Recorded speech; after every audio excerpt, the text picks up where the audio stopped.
ज़हीर, क्या कहोगे जुम्मे को अब आ रही है? अल्हम्दुलिल्लाह निकाह किया है, कोई गलत काम नहीं किया। इत्मीनान है ज़हीर? जी चले अल्हम्दुलिल्लाह, बात। मैं खुश हूँ इस हवाले से कि वो आके अपनी राय देगी कोर्ट में। क्या उसने ये बताया था कि पेरेंट्स से उसकी जान को खतरा है या रिलेटिव से? बहुत दफ़ा, और ये तो ऑन एयर भी है, काफ़ी इंटरव्यूज़ में भी उसने बताया है। जब से वो यहाँ पे मैं भी यहीं पे हूँ, और 170 दिन हो गए हैं। और या ये 170 दिन भी याद है? हाँ बिल्कुल, एक में हम मुस्तकिल ज़हीर को देख रहे हैं यहाँ कोर्टों में आते जाता, तो ये तो हमें लग रहा है कि रोमियो जूलियट की नई कहानी है आज के दौर की। बिस्मिल्लाहिर्रहमानिर्रहीम, अस्सलाम वालेकुम। मैं हूं बिलाल अहमद। उम्मीद है आप सब खैरियत से होंगे। ज़हीर केस पर आज बात करेंगे और आज ज़हीर भी हमारे साथ मौजूद है। ज़हीर को जब पता चला है कि उसकी मिसेज आ रही है जुम्मे को, तो उसने भी खामोशी तोड़ने का आज फैसला किया है और आज शायद ज़हीर पहली मर्तबा आज बात भी करे। क्या उसके एहसासात हैं, क्या जज्बात हैं, ये भी बात करेंगे। इससे पहले फारूकी साहब, गुल मोहम्मद फारूकी साहब हैं ज़हीर की कानूनी टीम का हिस्सा। वो क्या समझते हैं कि जो आज कार्रवाई हुई है और जो कल कार्रवाई हुई थी या फिर जुम्मे को जो कार्रवाई होने जा रही है, ये कितना मुतमईन है? क्या इनके हाथ से केस निकल गया है? इनके मुखालफिन ये कह रहे हैं कि केस इनके हाथ से निकल गया है क्योंकि अब तो लड़की आ गई है, आ रही है और वो वालिदैन के हक में बयान देगी। क्या कहेंगे? केस आप हार रहे हैं?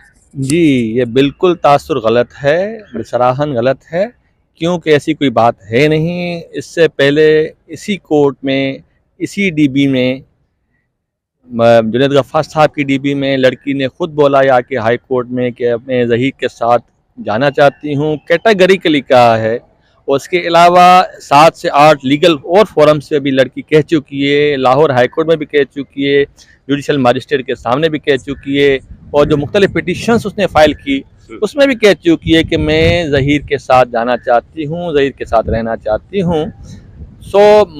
हम इत्मीनान में हैं कि इंशाअल्लाह लड़की वही बयान देगी जो उसने बयान पहले दिया था, और हम मुतमईन हैं इस हवाले से। बिल्कुल इत्मीनान है ज़हीर? जी अल्हम्दुलिल्लाह। बात करते हैं आपसे।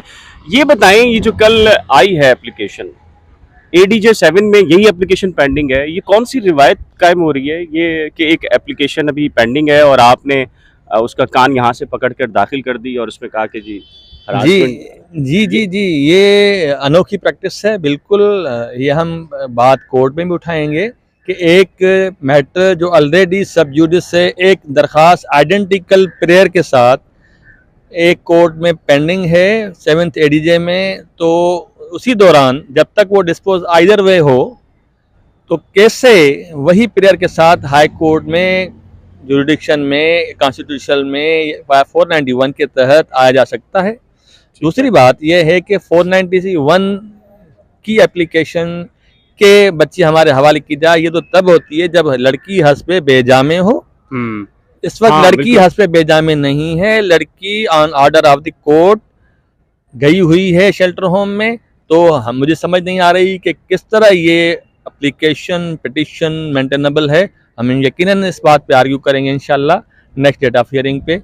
ये बताएं, तारफ़ी लेटर लिखे जा रहे थे शेल्टर होम को कि जी आपके मुखालिफ वकील के कि आपने बेहतरीन वहाँ इंतजामात किए, लड़की को तहफ़्फ़ुज़ दिया। आज की कोर्ट की हियरिंग में वो कह रहे हैं लड़की ज़हनी तनाव का शिकार है, डिप्रेस है, बड़े। ये फिर क्या है ये? और जब तक वो ज़हीर के साथ थी तो इस तरह के कोई इश्यूज़ नहीं थे। लाहौर शेल्टर होम की रिपोर्ट भी है।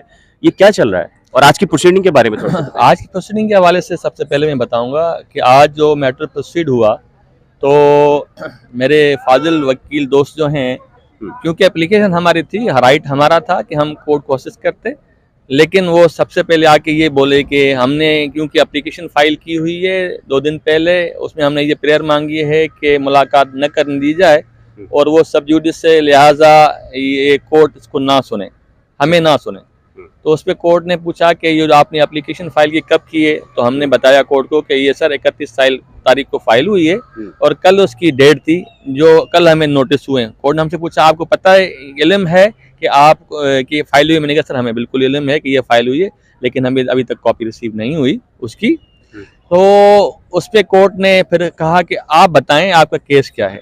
तो कोर्ट ने हमसे पूछा, तो हमने कोर्ट के सामने वो तमाम चीज़ें रखी कि अभी 2 केस पहले जो आपके सामने मैटर आया, उसमें यही मैटर था कि लड़की ने पसंद की शादी की थी और वो अपने शोहर के साथ आई हुई थी, तो कोर्ट ने कहा कि अच्छा, उस पर लड़की से पूछा क्या तुमने अपनी मर्जी से शादी की है, वो भी आइडेंटिकल केस था ज़हीर का जैसे केस है। तो उस लड़की ने कहा बिल्कुल मैं अपनी मर्जी से आई हूँ, मुझे किसी ने अगवा नहीं किया। तो मैंने कहा सर ये केस भी वही है। इस तरह ही ऑनरेबल हाई कोर्ट डीबी ने, सिंध हाई कोर्ट की, लड़की ने स्टेटमेंट दिया हुआ है 6/6/2022 को। वो फलां पेज पे हमने कोर्ट को असिस्ट किया, कोर्ट ने वो पढ़ा और देखा कि वाकई लड़की की स्टेटमेंट मौजूद है। तो ये कहना कि लड़की वालिदैन के साथ जाना चाहती है और वो कुछ खतूत दिखाए जा रहे हैं लड़कों को, तो क्या वो खतूत, अभी तो ये होना लाजिम है कि क्या खुद लड़की बच्ची ने लिखे, खुद ने लिखे या किसी और ने लिखे, लेकिन जो तमाम चीज़ें जुडिशल फोरम पे मुतअद्दिद बार आ चुकी है, जहाँ कोर्ट के सामने आके लड़की कह चुकी है, यकीनन आर्टिकल 111 और आर्टिकल 112 कानून शहादत के तहत कोर्ट की जो प्रोसीडिंग है उसको वैल्यू है। ये अभी तक असर्टेन हो कि लड़की ने कहा है नहीं कहा, ये तो बात की बात है। जैसे आज ये मिसाल सिंगल बेंच के सामने दी गई कि 2 रुकनी बेंच में पेंडिंग है तो आप ये फैसला ना करें, यही मिसाल तो अप्लाई क्या ADJ 7 में पेंडिंग पर 2 रुकनी बेंच के सामने नहीं होगी कि जब तक वहाँ पेंडिंग है तो आप कैसे हियरिंग कर रहे हैं 2 रुकनी बेंच? बिल्कुल, ये हमारा प्रिलिमिनरी ऑब्जेक्शन होगा इस पिटिशन पे और एप्लीकेशन पे 491 के। एक तो ऑर्डर के कोर्ट के ऑर्डर से गई है बच्ची, एक दूसरी बात ये है कि आइडेंटिकल प्रेयर के साथ ये चीज़ पेंडिंग है बिफोर 7th ADJ। जब तक वहाँ से डिसाइड ना हो तो ये कोर्ट, हमारी गुजारिश होगी कि ये दरख्वास्त नाकाबिल समाअत है इस कोर्ट के हवाले से। अच्छा, आज जज साहब ने भी कहा, जस्टिस मुमीन लाखों ने भी कहा कि फैमिली से मुलाकात की है, तो उन्होंने कहा कि नहीं जी मुलजिम की है, और आपने कहा शौहर की। तो मुमीन लाखों साहब ने भी रिमार्क्स दिए कि शौहर भी तो फैमिली होता है। तो जी यकीनन, और वो इस बात का कोई जवाब नहीं दे सके कि लड़की ने मना किया है कहीं पर शौहर से मिलने का, और 2 मरतबा पूछा उनसे कि आप बताएं कि क्या, वाज़ेह तौर पे पूछा दोबारा कि क्या वाकई मना किया है लड़की ने शौहर से, तो उनके पास कोई जवाब नहीं था। जी बात क्योंकि वो कहते हैं कि man can lie but document can not. Documentary evidence available है, हमने उसको लगाई हुई है, जिसमें 7th ADJ साहब ने खुद से एक लेटर भेजा था शेल्टर होम में बच्ची के लिए, और बच्ची ने on oath statement an affidavit दी है कि मैं अपने शोहर के साथ मिलना चाहती हूँ। वो रिकॉर्ड का हिस्सा है अभी तक। तो आज तक की तारीख में जुडिशल प्रोसीडिंग में लड़की शोहर के साथ मिलना चाहती है, ठीक है, और उसके साथ जाना चाहती है। ज़हीर क्या कहोगे, जुम्मे को अब आ रही है तो क्या एहसासात हैं और क्या मुलाकात की ख्वाहिश है आपकी, और क्या लग क्या रहा है, अब क्या होगा? मेरी तो बहुत ख्वाहिश है मुलाकात की। स्टार्ट से भी मैंने कोशिशें की हैं काफ़ी, पर इन लोगों ने अलाउ नहीं किया। बहरहाल मैं खुश हूँ इस हवाले से कि वो आके अपनी राय देगी कोर्ट में। और वैसे भी हमने अल्हम्दुलिल्लाह निकाह किया है, कोई गलत काम नहीं किया, तो इसलिए घबराता वो है जो जिसको गलत काम हो। या मैं बिल्कुल किसी चीज़ के लिए भी गिल्टी नहीं हूँ, अल्हम्दुलिल्लाह स्टैंड करूंगा उसके साथ इंशाल्लाह जब तक वो है। क्या उसने ये बताया था कि पेरेंट्स से उसकी जान को खतरा है या रिलेटिव से? बहुत दफ़ा, और ये तो ऑन एयर भी है, काफ़ी इंटरव्यूज़ में भी उसने बताया है, और हर जगह पे उसने हर चीज़ अपनी खुल के अपना बताया कि उसके क्या सिचुएशन थी घर के अंदर। तो इसके बावजूद अगर उसको ज़बरदस्ती ये चाह रहे हैं कि भेजा जाए तो ये बहुत गलत होगा। अच्छा, तो उसकी सिक्योरिटी के हवाले से फिर क्या वो होगा? देखिए ज़हीर के साथ ठीक है, कुछ अर्सा रही है तो वो रही है, शेल्टर होम में भी सिक्योर, लेकिन अगर वालिदैन के पास जाती है, जो जैसा कि DSP साहब ने भी इंटरव्यू में कहा था कि जी उसके रिलेटिव उसको मारने के लिए सारा सेटअप, तो इसके हवाले से क्या कहेंगे? देखें, सिक्योरिटी वाली बात तो बहुत नेक्स्ट है। असल बात यह है कि बच्ची ने जो स्टेटमेंट या बच्ची के हवाले से जो बात मेडिकल ऑफिसर्स ने या साइकाट्रिक ने जो लिखा।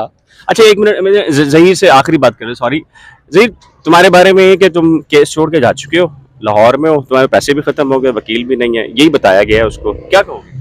नहीं, झूठ तो जितने बोले जाए उसको वो काम है, लोगों ने बहुत झूठ बोले हैं और उसे यकीन है मुझ पर।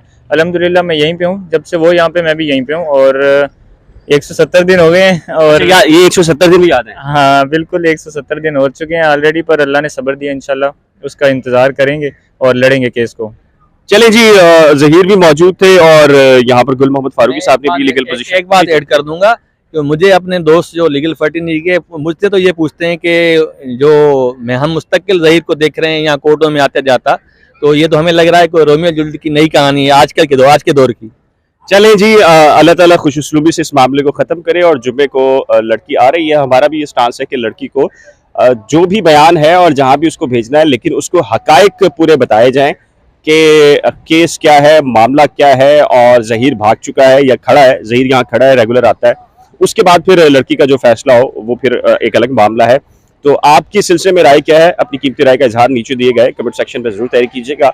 एक नए ब्लॉग के साथ जल्द मिलेंगे, लेकिन जाने से पहले रिक्वेस्ट है कि अगर आपने करंट अफेयर्स विद बिलाल या नई खोज में से किसी को सब्सक्राइब नहीं किया तो बराए करम सब्सक्राइब, वीडियो को शेयर, लाइक और बेल आइकन को लाजमी प्रेस कीजिएगा। खुदा हाफिज।